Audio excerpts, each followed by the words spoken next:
Why after all these years do I still feel incomplete? Why after all these years do I still feel not whole? Do I still feel separate? Do I still have this sense of yearning for something I can't even name? Why do I still have this frustration or this doubt or this anger or this confusion?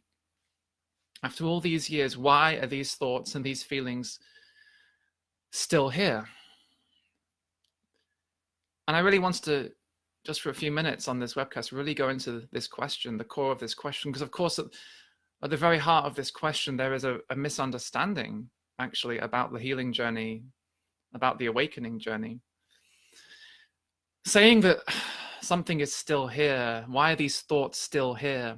Or why is this feeling still here? Why is this pain still here? Why is this doubt still here? Implies, doesn't it, that we had this idea, we had this imagination, we had this fantasy, we had this goal that by now it would be gone, right? And maybe this fantasy, of course, was fed by very well-meaning sometimes teachers and gurus and authorities and, you know, authors. We're promised sometimes, we are promised, you know, by the teachers and the gurus.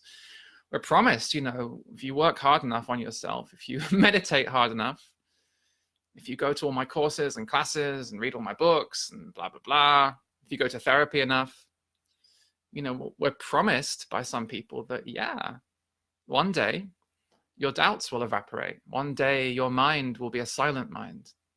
One day all your negative thoughts will disappear. One day your sadness will disappear.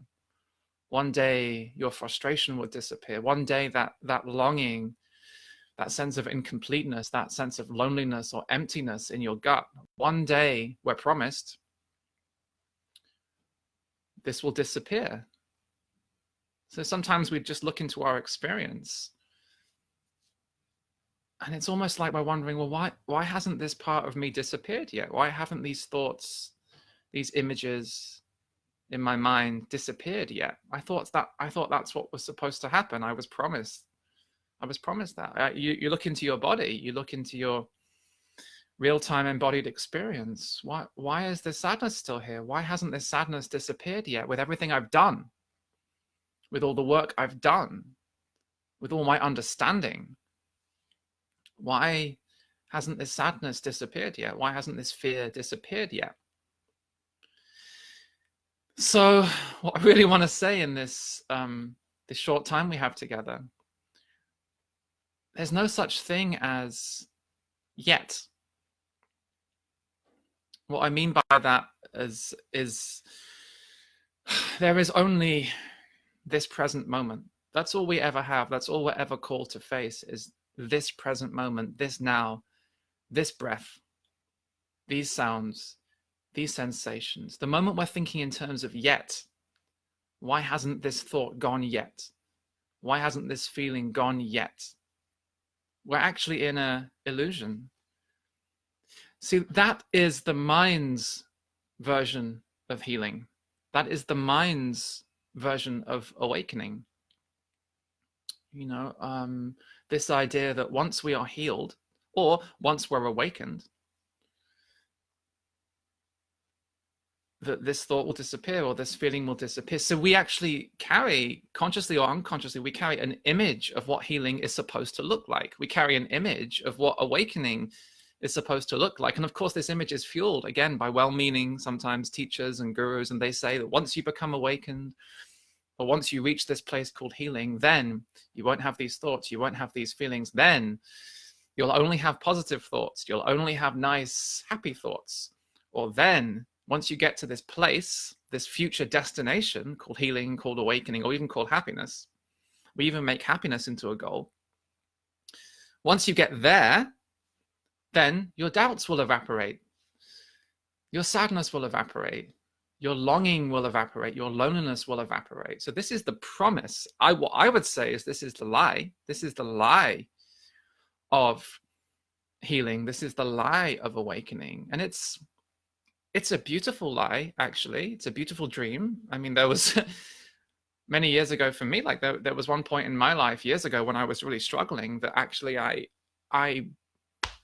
bought into that dream. I bought into that lie. I wanted to believe that one day I would reach this place, this destination, this fixed point called healing, or called awakening, or called happiness, or called completion, called salvation, whatever the mind had called it, this destination. I would get there, and then everything would be perfect, and then I would be whole. Then I would be whole and awakened and healed, and no more nasty thoughts, pure silent mind, no more difficult feelings. And I was chasing that for so many years, trying to get there, always trying to get there. My mind had made healing into a destination. It had made awakening into a destination. And what I say to people sometimes is, I'm not even saying that's wrong to have that dream. I'm not even making that dream wrong, that hope wrong. I think at one point years ago, for me, having that hope, having that dream, I think it saved my life. I think it saved my life, believing that one day I'd reach this place. But what happened is I spent many, many years desperately trying to get there and exhausting myself in the process, becoming so exhausted trying to get there.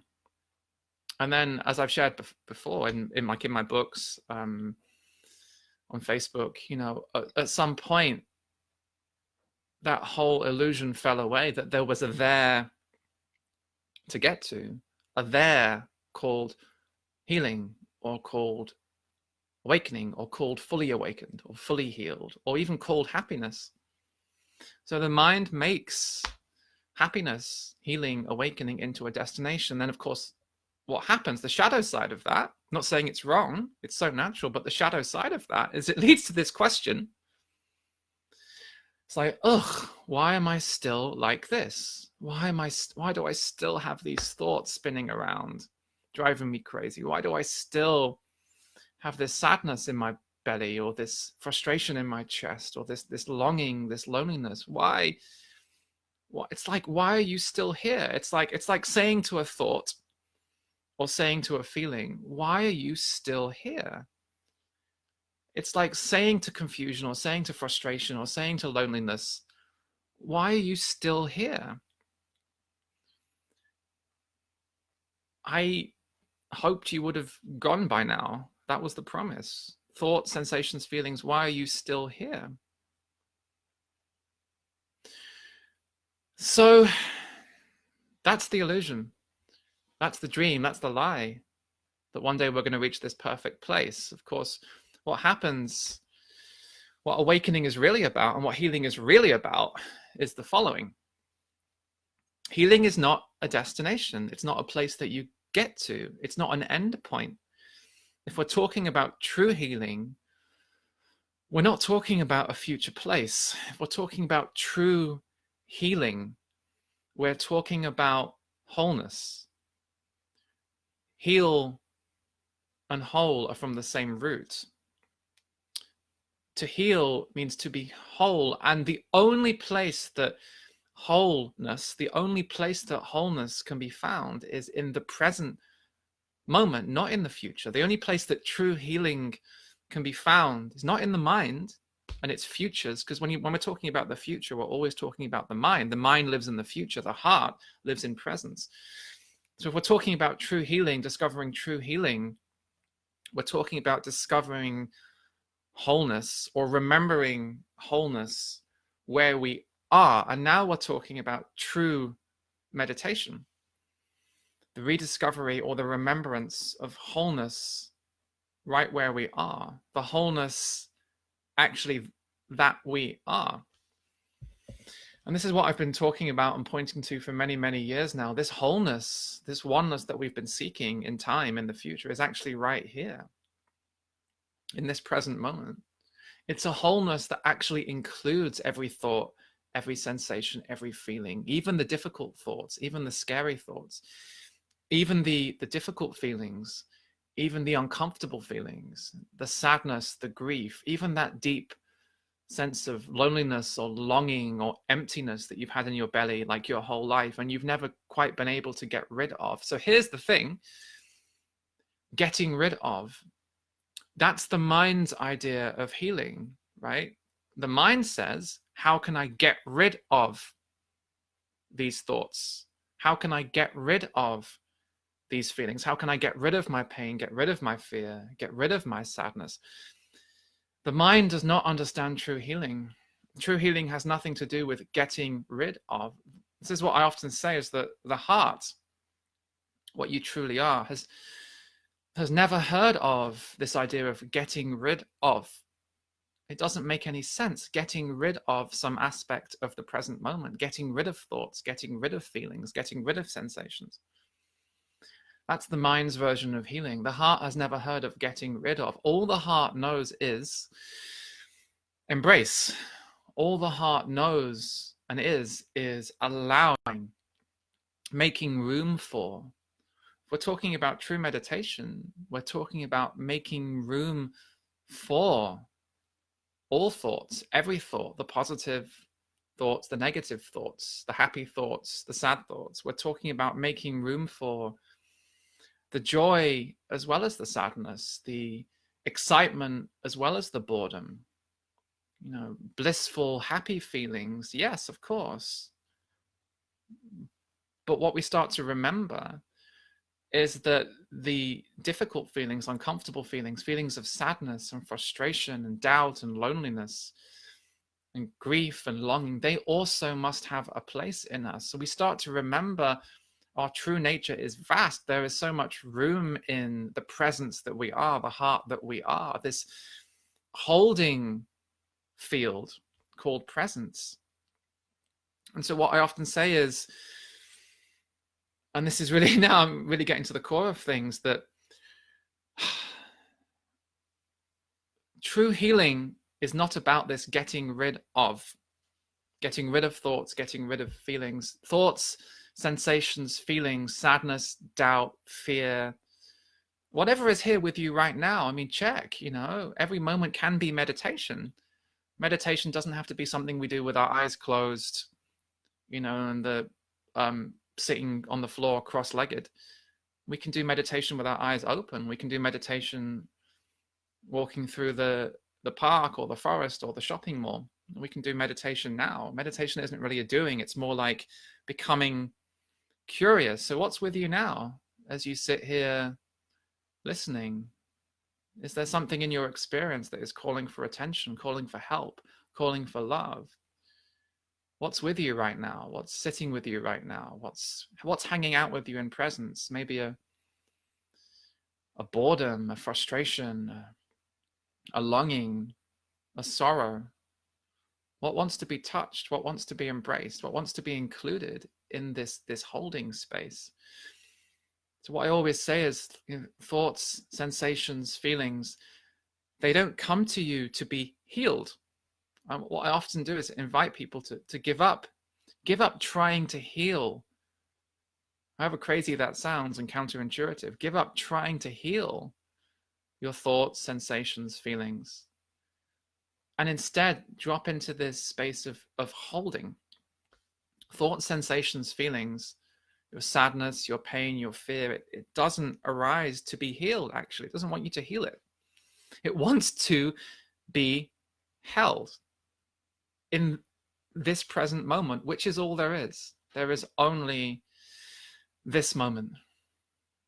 So it's the shift from trying to fix your experience, trying to heal your experience. It's the shift from trying to get there, trying to get to the destination, to instead being fully present, being with your experience.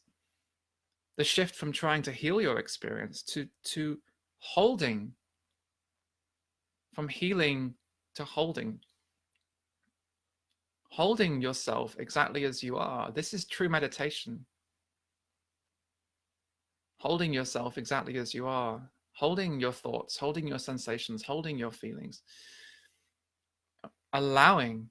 And as I always say, because of course the mind can even make allowing into a new thing. Oh no, I've got to allow now. Well, that's my new thing I have to do. I have to allow everything. It's simpler than that. If what's arising in your experience is a sense of non-allowing, a sense of resistance or non-acceptance or non-holding, we can just gently notice even that can be allowed to be here. Even the resistance, even the non-acceptance, even the non-holding can be held in this space of presence, in this vast field that we are. In the same way that right now, the chair that you're sitting on, just notice how it's holding you unconditionally without asking you anything. You know, the chair that you're sitting on right now is just holding you exactly as you are, with all your aches and your confusion and your heaviness, your frustrations. The chair you're sitting on, the ground itself, the earth itself right now is just simply effortlessly holding you exactly as you are, exactly as you are, exactly as you are, with all of these thoughts going through your mind, with all these sensations tingling, vibrating, pulsating in your body as you listen to me. You are already being held.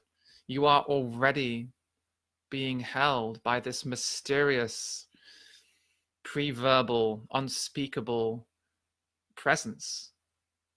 Even if you're unable to hold yourself right now, even if you feel unable to embrace your own experience, even if you feel unable to meditate, this is the beauty of true meditation. There is something deeper, something primal, something ancient, something mysterious holding you, holding us all, wherever we are in the world, wherever you are right now, however you feel, whatever's happening in your mind, whatever's happening in your body, there is something, and it comes before words. And this is what I've spent the past 10 or so years trying to put words to, is this unspeakable holding field, this unspeakable presence, which is not a destination. It's not a place to get to. Awakening, enlightenment, healing, happiness actually is not a place you get to one day. It's actually already here, but we can't understand that. We can't get there with our minds. It's even there in our non-understanding, in our confusion. Even sitting here, listening to these words, not understanding what Jeff is going on about. Your mind not able to understand it. Even if there's confusion right now, just notice how that confusion can just be here for a moment. That confusion can just be here. It doesn't have to, we don't have to rush to make it into a problem, something to fix, something to heal, something to get rid of.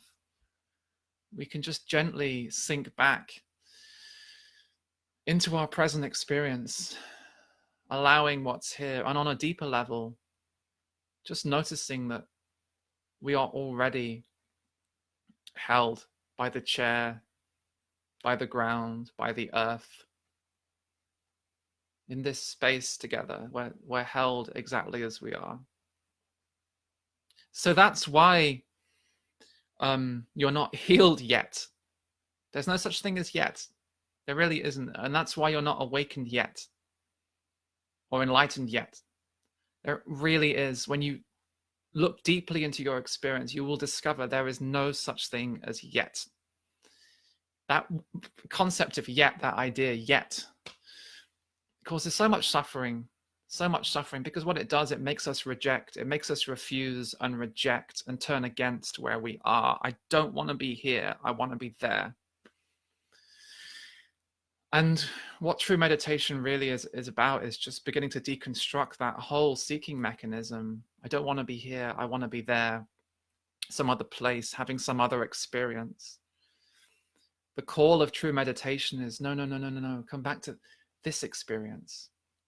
This experience, be here, however uncomfortable, however much this present experience doesn't match the dream, however much your present experience doesn't match the image, the idea, the destination. What we're invited to do in meditation is begin to gently let go of the destinations, let go of the image of how this moment should be, the thoughts we should be thinking, the sensations we should be having, the feelings we should be feeling. Throw away the image, This is the invitation of meditation. Burn the image, throw away the image. The image is not real, it's secondhand, it's not who you truly are. And we can be so unkind to ourselves and so violent to ourselves even when we try to make ourselves into an image, a secondhand image. We try to fit the promise. So meditation takes some courage, the courage to throw away the promise, throw away the false hope, throw away the image, and to gently turn back towards our experience, to become curious, to become fascinated. What's here? Not trying to heal ourselves or fix ourselves or awaken ourselves. Throw away the illusion that one day we'll be healed or one day we'll be awakened, whatever that means, or enlightened, whatever that means. It's all the mind making that up. And just beginning to drench, to infuse, to saturate our present experience with this loving, curious attention. Can we be here? That's the invitation of meditation. Can we be here just for a moment? Just for a moment. So the reason you're not healed or awakened yet is because there's no such thing in that sense as healing or awakening. What there is this vast holding field, this healing field. Awakening is not a destination. What there is this vast awakeness. What you are is already awake. It cannot awaken. It's already awake. You have always been awake. You have always been awake. It's your true nature. So that's why as well that when we say, why are these thoughts still here? Why are these feelings still here after all the work I've done on myself, with all my evolution? Why is this sadness still here? Why is this fear still here? Still is the illusion. Still. Why are these thoughts still here? Why are these feelings still here? Why is this doubt still here? Throw away that illusion, and instead of saying to fear or doubt or grief, why are you still here? Say, hey, can I be still here? Thoughts, sensations, feelings, grief, sadness, loneliness. Instead of why are you still here, which is a violent conversation, it's a resistant conversation. Say to loneliness, say to sadness, say to anger, say to doubt, hey, doubt, fear, sadness, thoughts, hey, I want to be still here with you. Not why are you still here, but can I be still here with you, and invite loving attention into you, curiosity, fascination, awareness. Infuse you with awareness. Let you be still here with me, just for this moment. And we even let go of trying to let go of